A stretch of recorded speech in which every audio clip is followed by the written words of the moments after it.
নমস্কার দর্শক বন্ধুরা, আপনাদের সকলকে জানাই আমাদের এই চ্যানেলে আরও একবার সুস্বাগতম।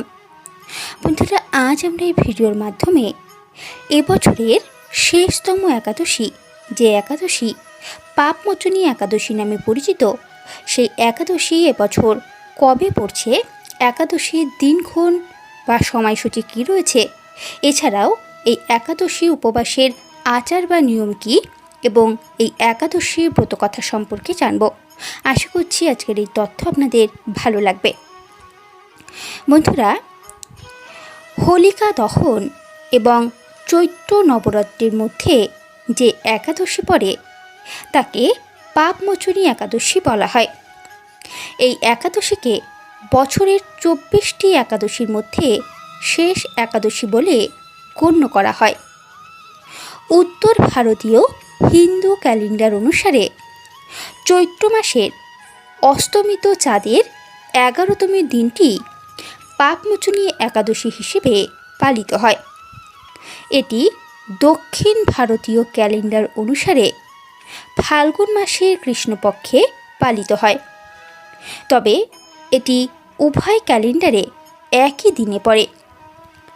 পাপ এবং মোচনী দুটি শব্দ মিলিত হয়ে পাপমোচনী শব্দটি তৈরি করছে এবং পূর্বের অর্থ পাপ এবং পরবর্তী অর্থ পাপ দূরকারী।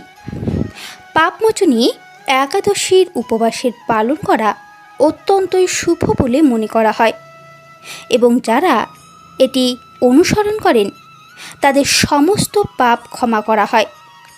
এই একাদশীতে ভগবান বিষ্ণুর বিশেষ পূজা করা হয়ে থাকে এবং প্রত্যেকটি একাদশীরই নিজস্ব আলাদা আলাদা বৈশিষ্ট্য ও মাহাত্ম্য রয়েছে। তেমনি পাপমোচনী একাদশীর পালনেরও বিশেষত্ব রয়েছে এবং অন্যান্য একাদশীর মতোই এই পাপমোচনী একাদশীর উপবাসের আচার রয়েছে। ভক্তরা পাপমোচনী একাদশীর দিন পূর্ণদিন উপবাস পালন করেন। তারা ভগবান বিষ্ণুর কাছে প্রার্থনা করেন, মন্ত্রোচ্চারণ করে এবং ভগবান বিষ্ণুর প্রশংসা করার জন্য গান ও ভজন করেন। মন্দিরে সমাবেশ অনুষ্ঠিত হয়, সেখানে ভগবদ্গীতার উপদেশ দেওয়া হয়। এটা বিশ্বাস করা হয় যে উপবাসের সময় জপ করা একজন ভক্তর শরীরের চারপাশে একটি ঢাল তৈরি হয় এবং এবছরের এই পাপমোচনী একাদশী আগামী 5ই এপ্রিল পালন করা হবে এবং এবছরের এই পাপমোচনী একাদশী তিথি শুরু হচ্ছে আগামী 4ই এপ্রিল বিকেল 4:14 এবং একাদশী তিথি শেষ হবে 5ই এপ্রিল দুপুর 1:28। যেহেতু 4ই এপ্রিল একাদশী তিথি সূর্যোদয়কে স্পর্শ করবে না, তাই হিন্দু ক্যালেন্ডার অনুসারে আগামী 5ই এপ্রিল শুক্রবারের দিনই পালিত হবে এবছরের শেষতম পাপমোচনী একাদশী এবং এই একাদশীর পালনের সময় থাকবে পরের দিন অর্থাৎ 6ই এপ্রিল শনিবার সকাল 5:36 থেকে সকাল 8:05 মধ্যে একাদশীর পালনবিধি সম্পূর্ণ করে নিতে হবে এবং এই একাদশীর ব্রত যারা রাখছেন অবশ্যই একাদশীর যে নিয়ম রয়েছে তা নিষ্ঠা সহকারে পালন করবেন, ভগবান বিষ্ণুর পূজা করবেন এবং অবশ্যই এই একাদশীর ব্রতকথা একবার অন্তত শ্রবণ বা পাঠ করবেন, কেননা ব্রতকথা ছাড়া একাদশীর ব্রত অসম্পূর্ণ। আপনি যদি কোনো অসুস্থতার কারণবশত একাদশীর ব্রত নাও রাখতে পারেন, শুধুমাত্র একাদশীর ব্রতকথা শ্রবণের মাধ্যমেও সেই সমকুল ফল লাভ করতে পারেন।